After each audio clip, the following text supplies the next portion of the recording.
I'm Kaylin, and I'm the Marketing Director over here at Eden Solutions. Welcome to Eden Solutions' very first podcast. Our new series, titled Headache-Free Growing, will feature in-depth information on soil health and what we have found works through our many years of research. Today, I will be interviewing James. James is overseer and head of operations at Eden, and he will be explaining the importance of calcium and soft rock phosphate in the soil and why they are necessary. These two minerals are vital for any size grow, ranging from single houseplants to large farms. What issues do growers see due to deficiencies in soil? Basically, across the board, all growers, from farms to gardens to households, the basic problems that we see in the soil is the lack of calcium, the lack of phosphate, humic matter, and carbon. And we want to address these issues. So most of these growers, what we see right off the bat, and this is part of the why we're coming out with these new bulk products for Amazon, to where people can partake of these soil restorations, because it all starts in the soil. And what we're trying to do right now is we're trying to educate the people so there's an understanding across the board of how the soil works. Modern agriculture today runs off a system called NPK, which is nitrogen, phosphate, and potassium. And we believe those numbers should be tied to CP, Ca, and humic, which is C for carbon, P for phos, A for calcium, and H for humic matter.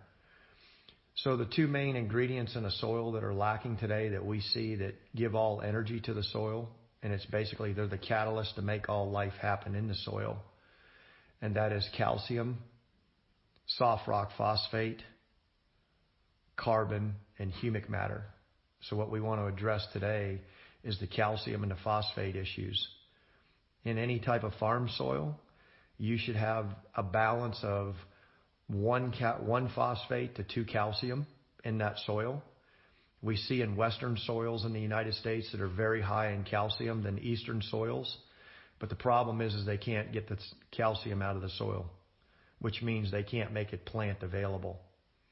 So in saying that, these bulk products that we're coming out with that are basically all products of the blue gold, that go into the blue gold, where we've searched the world over, trying to find the most highly available type of mineral assets for biological sources and plant matter. So one of the first things that we're going to talk on is soft rock phosphate. Soft rock phosphate is worldwide, it's called an overburden, which it usually covers up the hard rock phosphate, which is modern agriculture is after, where they use harsh acids to break down the phosphate and make it available. The problem is this type of process, it will not stay in the soil. It leaches out of the soil. This is why so many states, 24, 26 now, have outlawed phosphate outside of farming use because it's polluting the water system. So what we propagate and we use in the soil is a product called soft rock phosphate, which is, again, was an overburden that they set aside until they started finding out the principal matters of it. It's a colloid type form of mineral, which means that this colloid type mineral looks like dust floating in the air, and which means it's in suspension, but it's not in suspension because eventually that dust will settle. But what this colloid form of mineral, soft rock phosphate, it can never be locked up, which is where chemicals can lock up in the soil.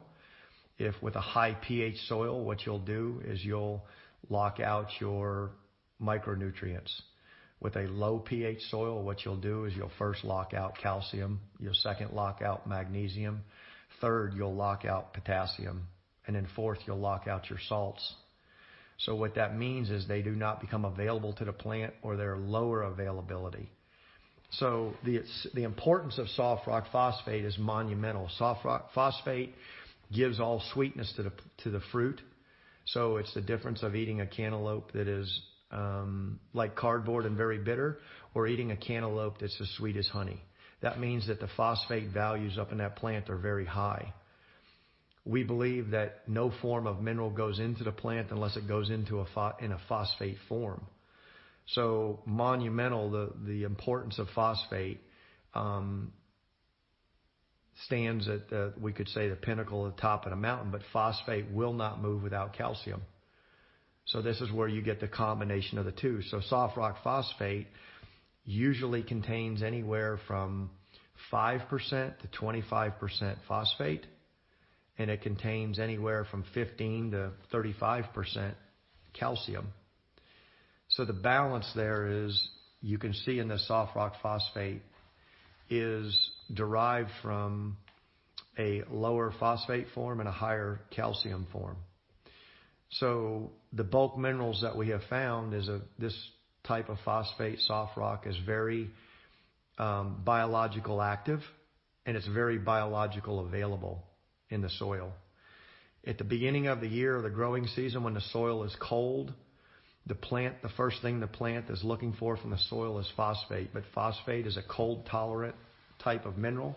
So in colder climates or colder soils, it's not available, even though the plant is looking for it first.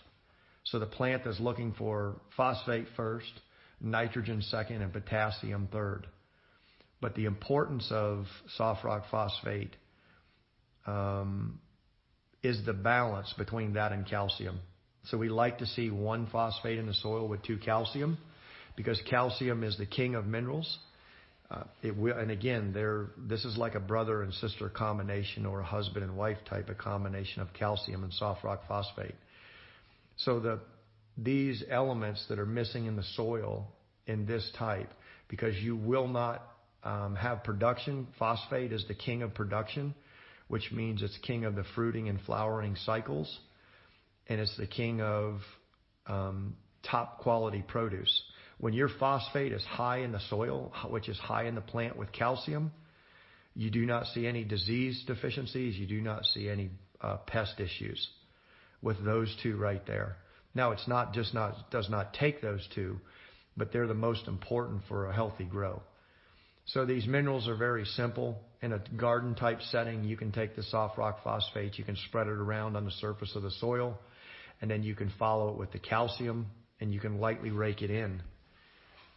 Again, working with the blue gold systems, the blue gold, when they go into the soil, one of the big things that we see with the blue gold is that it actually will mine the soil.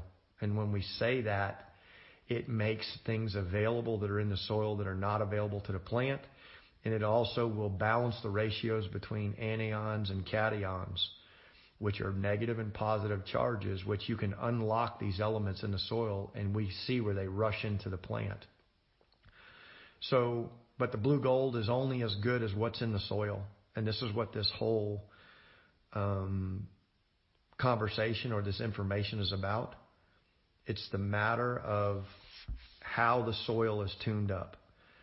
But if you can have phosphate and calcium at a 1-to-2 ratio and build humic matter, and you build humic matter through cover cropping and other types of crops. The soil was never meant to be uncovered. It was never meant to be plowed in the fall and left fallow in the spring. It was always meant to be covered. And this is where a soil will actively start taking the greens or the organic matter and turn it into humic matter. A soil with a humic matter of 7% can absorb up to 3 to 4 inches of rainfall within 1 hour with no runoff. So humic matter is the biological content and the humus or carbon. So the higher the carbon content of a soil, the higher the water retention. This is where we see crops with a high humic, high carbon, with a phosphate calcium balance ratio. This soil does not have any runoff. It is as loose any soil would want, very soft. And the biological aspect of the soil is very high. This type of soil will grow amazing crops. The production level can be 2 to 3 times above other levels. So again, if you're in western soils and you have high calcium, the key to the high calcium ratios in the west, which is available, is phosphate. You have to get your phosphate levels up to match your calcium ratios so they all become available. So it's just as simple as the the bulk products from Eden Solutions that will be available on Amazon to the average little garden grower. It could be to an indoor grow type situation. It could be in the cannabis industry, or it could be whatever. But these soils must maintain these ratios of phosphate to calcium if the soil is going to be productive in any matter. You could have high carbon ratios and high humic values there, but you could be missing soft rock and calcium ratios in the soil. All your micronutrients could be right on, spot on, but without the soft rock and the calcium, you will not get productivity in the crop. So this is where we've learned this over the years, and some of these reviews where people complain about the blue gold didn't do this and it didn't do that. It's not the issues of the blue gold, it's issues in the soil. And a lot of times we'll see the blue gold in the plant will take off like a rocket. The production goes up and everything. But within months to a few years, you'll see the production go down because it mined the soil. So this whole conversation is about being good stewards of the soil. We have to put back these minerals and type of cover crops that the plant takes out. The plant mines the soil, and without adding back to the system, eventually the soil is what's happening in big ag agriculture. It's getting worse and worse. And every year it gets worse because the soil is being depleted more and more. So all they do is they have a continual battle of a war going on of attrition from the time they plant, and they're battling pest and disease. A tuned up soil will not have disease and will not have bugs in the soil. So simply these elements, they can be put on at any time of the year, these bulk products. But the most amazing time of the year is when you put them in the fall. You cover it with a cover crop, and you let the soil massage these elements until spring. It will turn out amazing results. How often do you need to interject these into the soil? You want to do this on a yearly ratio because your plants are mining the soil, and their plants are mining everything out on a yearly basis. So you need to be placing back on a yearly basis. If you're on a good cover crop program, even in a garden, you could be in a 10 by 10 garden in the city.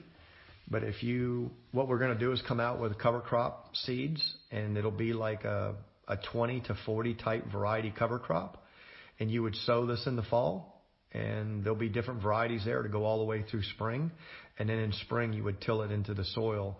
And this green organic matter turns into an amazing humic matter and a fuel for the soil. It's one of the greatest ways cover crops is to be kind to the soil. But as far as phosphate and calcium, these are minerals that get mined out of the soil, and they need to be put back in large amounts. If your soil is already highly deficient and you're seeing issues, how long will it take the soil to turn around once you put in the soft rock phosphate and the calcium? If you're in a small garden type setting, and let's just say again, you're a 10 by 20 type garden type setting, what you would do is take these bulk minerals and you would side dress the plants to the availability. Let's just say you're already growing and this is March and May, and you've got your plants coming up. You can side dress those rows. Then what you can do is you could mix up the blue gold at 1 teaspoon per 5 gallon ratio. Blue Gold Garden, Blue Gold. Any one of the blue gold products, the liquid products. And you could side dress these, put it in there. And as soon as that blue gold touches these minerals, there's going to be a composition of a biological activation, and these minerals will start to be broke down and be plant available. But calcium and this phosphate will feed your plant all year long as far as in the growing season. The problem is your plant is constantly using and mining it. So you can put it in the spring. Ultimate time would be to put it in the spring and put it in the fall. But if you're going to do it one time a year, you want to put it in the fall. If you hear this message and you see the products and this is July, put it out in July. You will get retention, and you'll see very fast results. You will see the plants perk up within 48 hours after you put the minerals out, and then wet the soil with a blue gold application. And then a lot of your problems are going to stop. So you're going to see immediate results within a couple of days, but you're really going to see the results when you harvest. Long term, and you're going to see, that's exactly right. You're going to see Calcium is a cationic type source. It is for growth, and phosphate is an anionic type source. It's a negative charge, and it's for production, fruiting and flowering. So this is why the combination, they go hand in hand. But you will see immediate results. The higher phosphate content in your soil, the sweeter your produce, which we refer to bricks. Bricks is nothing more than a sugar content in your production, in your leaves or in your fruit. So the higher the bricks, the higher the sugar content from phosphate in the plant, the sweeter your fruit will be, and you'll have no bugs. A lot of people don't understand that bugs do not have a pancreas. Invasive pests, bugs do not have a pancreas, so that means they cannot process sugar. So what happens when they cannot process sugar and they start chewing on a plant that's a high bricks, high sugar content from phosphate, two things happen. They will actually get the sugar turns into alcohol because it's not processed by the pancreas. They can actually get drunk. More than likely, it'll end up killing them on high content. Bugs know a high bricks crop from phosphate, high phosphate, and they don't even come to the field. We've seen this over and over in fields. You get your phosphate up in your calcium, the bricks will shoot up, and the bugs know that there's a high sugar content there. Evasive pests only eat on minimalistic sugar type plants, or sugar content in plants. So it's a hand in hand being stewards of the soil. What makes Blue Gold's calcium and soft rock phosphate different than any other selection that I could buy on Amazon? That's a very good question. So what we've done is our calcium, our Blue Gold calcium is actually a blend. We take which we believe it's one of the only negative charge calciums out there. We have not seen anything else that's negative charge or anionic. So what that means, it's a production type of calcium. And we take that and we blend that with another oceanic type calcium mineral that's also high in residual elements of micronutrients and other macros in smaller amounts. But it's a balanced availability. So what this means is this type of calcium is made available through biological action, through the Blue Gold, and through the plant. And it's readily made available faster. So now you're getting a combination of calcium that has an anionic and a cationic charge, and it will do amazingly things in the plant. And when we say that, you can see amazing growth and amazing reproduction through the phosphate side. So again, we've searched. There is a lot of calciums out there, and people put in gypsum and they put in these other type of calciums. They need a higher biological count to be made available, these other types of calciums that we found. This is why we use these calciums in the Blue Gold. It is the availability of these we see at a higher ratio. We feel, according to our research, after sifting through many types of calciums, this is the calcium we ended up that we felt was good enough to make the Blue Gold cut list and go into the Blue Gold. So if it's good enough to go into the Blue Gold for us, we know it'll be exceptional for you. The same with the soft rock phosphate? The soft rock phosphate is the same way. You can get soft rock phosphate out of Florida, which there's only about a 3% availability phosphate rate. You can buy Western phosphate, and there's about a 5 to 6% availability phosphate rate. We've found a phosphate, a soft rock source, that the availability in this is in excess of 10%. And once the Blue Gold hits it, the availability goes even higher. So this soft rock phosphate that we found, again, is very high in biological count, and it's also high in a calcium source on a cationic type charge calcium with an anionic type charge. So what does that mean? That means that these opposite charges in this phosphate, they're attracted to each other. So when they have an attraction and affinity for each other, this is where when this phosphate and this calcium hits the field, if if you could record a war going on, it would be heard 50 miles away, the battle that's going on in that field, because of the attraction between the phosphate and the calcium and what's happening. It's generating a lot of energy in the field. And what happens is, as soon as the sun hits that phosphate in the field, that soil will rise like dough. And when it means it rises like dough, it means it'll aerate the soil and soften it up. And it pulls other elements in. Oxygen is a key element to the soil.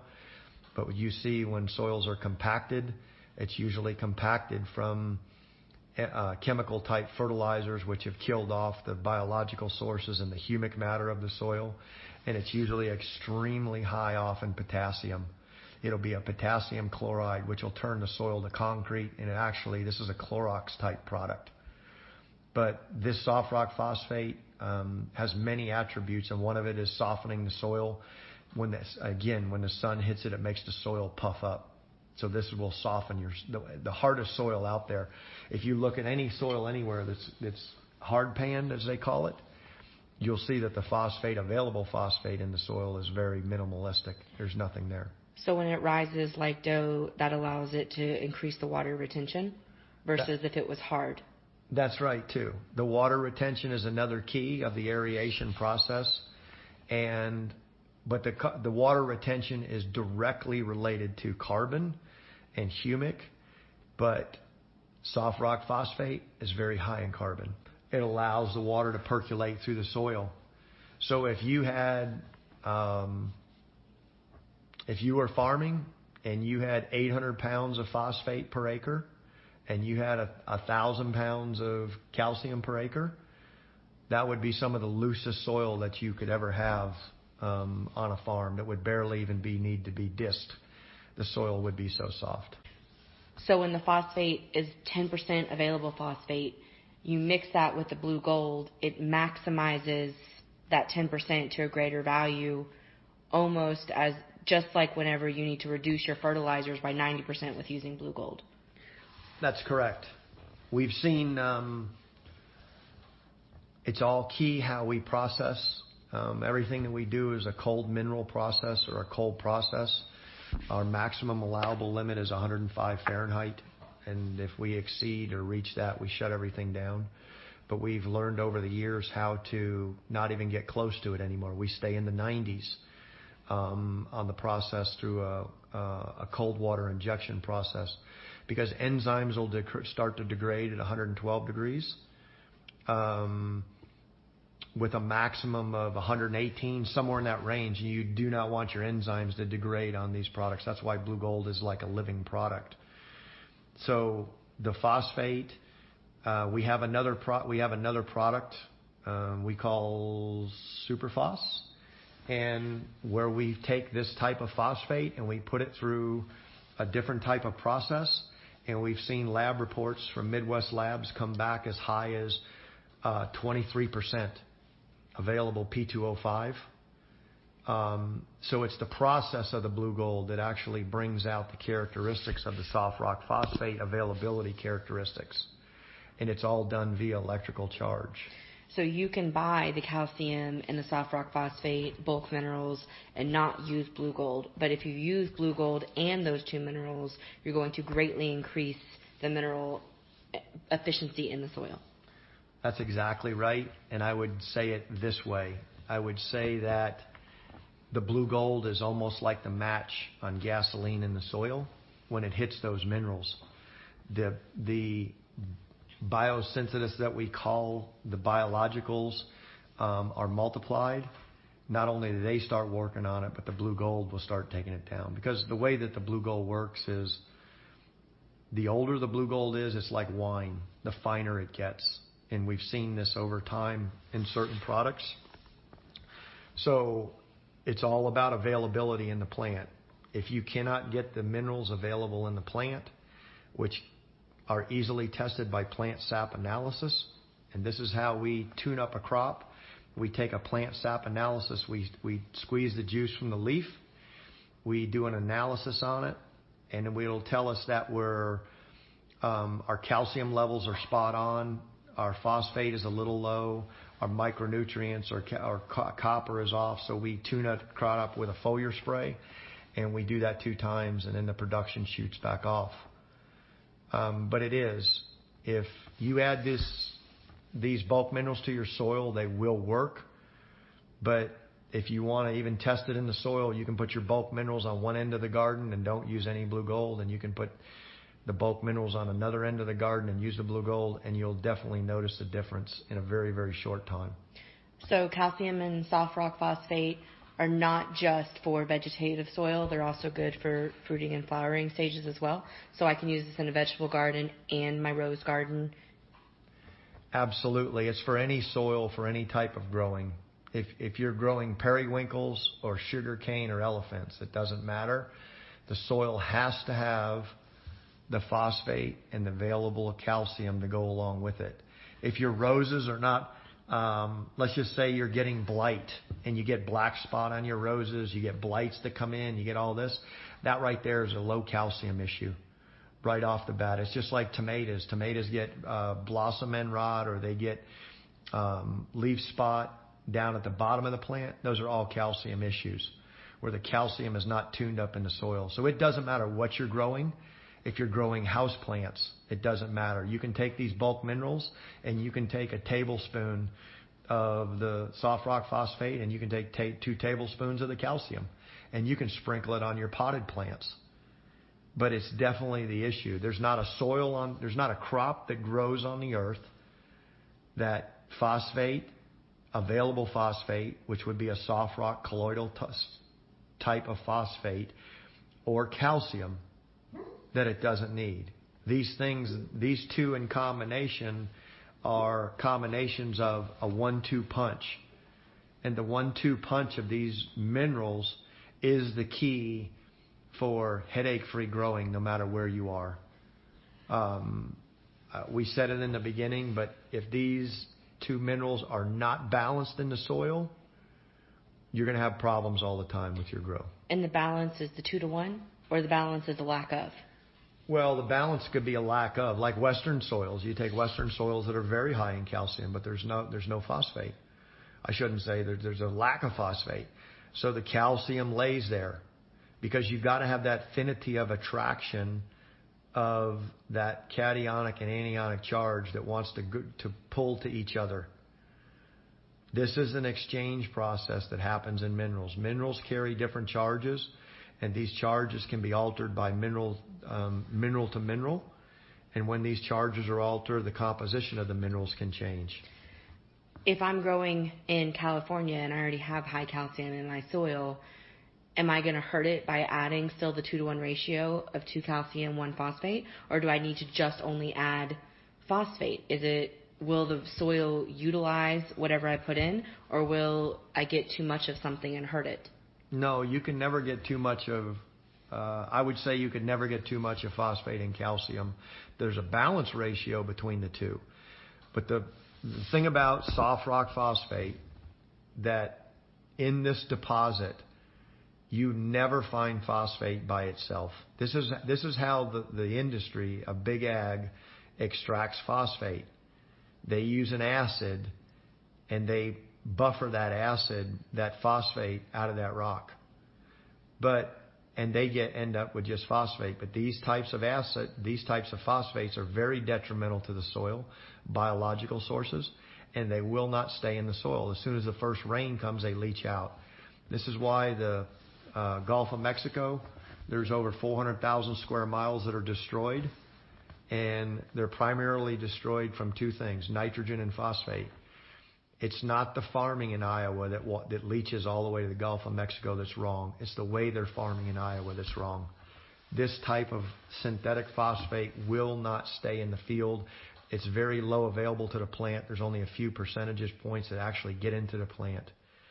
But the soft rock phosphate, it's a colloidal form of phosphate. So what that means is it's 100% available over time. Biological sources, it will not leach from the soil. It will not run from the soil. You can't wash it out. You couldn't use dynamite to get it out. But you can never so that phosphate, soft rock, has like a 2 to 1 ratio of calcium already. But if you think about 800 pounds of phosphate per acre and a ton of calcium, that ratio is almost a 3-to-1 ratio. So no, you're not going to overdo the phosphate. What you got to be careful of is what's attached to that calcium. Like gypsum. Gypsum is a calcium sulfate. What's attached to other forms of calcium, not blue gold calcium. That's right. Okay. That's right. The form of calcium that we have is, you're going to find it's a very high 90 percentile type of calcium. But if I was just using gypsum, then I could have an issue.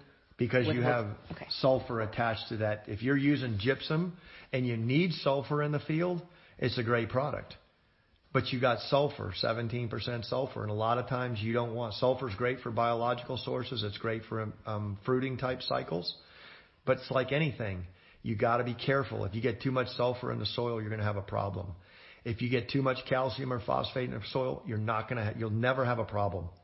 Okay. You cannot overdo phosphate. This is the amazing thing about these two minerals. They cannot be overdone in their natural colloid form. Okay, so to wrap up, the bulk minerals will be available on Eden Solutions Amazon Prime storefront. If you have a farm or a larger operation, you can call or email Eden Solutions for greater quantities. That's correct. That's correct. But just like with any blue gold product, there's an unlimited amount of quantity that could be provided. That is correct. Thank you for listening. We hope you have enjoyed our first headache-free growing podcast. We can be found on all the major social sites, such as Facebook, Twitter, Instagram. Our bulk mineral line will be launching on our Amazon storefront very soon. But if you'd like to purchase our minerals now, you can contact us via our website, www.edenbluegold.com, email us at office@edenbluegold.com, or call James directly at 1-877-732-5360, extension 103. Today, as a modern company, we still believe in old-fashioned customer service. We are results-driven. If you would like to speak with a blue gold farmer who grows 8-foot-tall tomato plants bearing over 600 fruit in a season, or a soybean farmer who grew plants over 5 feet tall with over 200% increase in the harvest, you can. Until next time.